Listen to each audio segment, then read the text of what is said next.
ಅರಣ್ಯ ಅಧಿಕಾರಿ ಎಸಿಎಫ್ ಸುರೇಶ್ ಮನೆ ಮೇಲೆ ಲೋಕಾಯುಕ್ತ ದಾಳಿ. ಚಳ್ಳಕೆರೆ ನಗರದಲ್ಲಿರುವ ಅರಣ್ಯ ಇಲಾಖೆ ಎಸಿಎಫ್ ನಿವಾಸದ ಮೇಲೆ ಲೋಕಾಯುಕ್ತ ಅಧಿಕಾರಿಗಳು ದಾಳಿ ನಡೆಸಿದ್ದಾರೆ.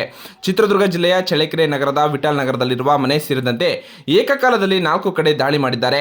ಹಿರಿಯೂರು ಉಪವಿಭಾಗದ ಎಸಿಎಫ್ ಸುರೇಶ್ ನಿವಾಸದ ಮೇಲೆ ಲೋಕಾಯುಕ್ತ ಅಧಿಕಾರಿಗಳು ಬೆಳ್ಳಂಬೆಳಿಗ್ಗೆ ದಾಳಿ ಮಾಡಿದ್ದಾರೆ. ಅಕ್ರಮ ಆಸ್ತಿ ಗಳಿಕೆ ಆರೋಪದ ಹಿನ್ನೆಲೆಯಲ್ಲಿ ಲೋಕಾಯುಕ್ತ ಅಧಿಕಾರಿಗಳು ದಾಳಿ ನಡೆಸಿದ್ದಾರೆ.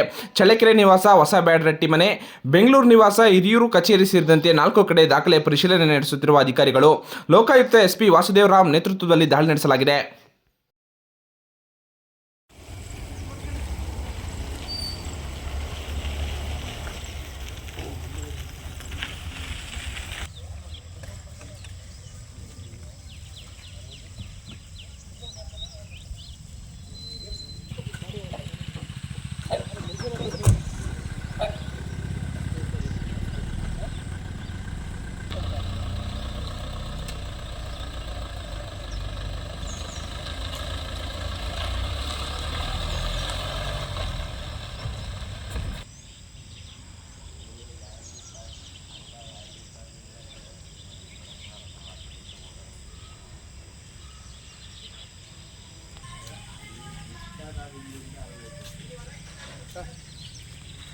ಏನು ಸರ್ ಬೆಳಗ್ಗೆ ಶಾಕ್ ಕೊಟ್ಬಿಟ್ಟಾಗಲ್ಲ ಸರ್.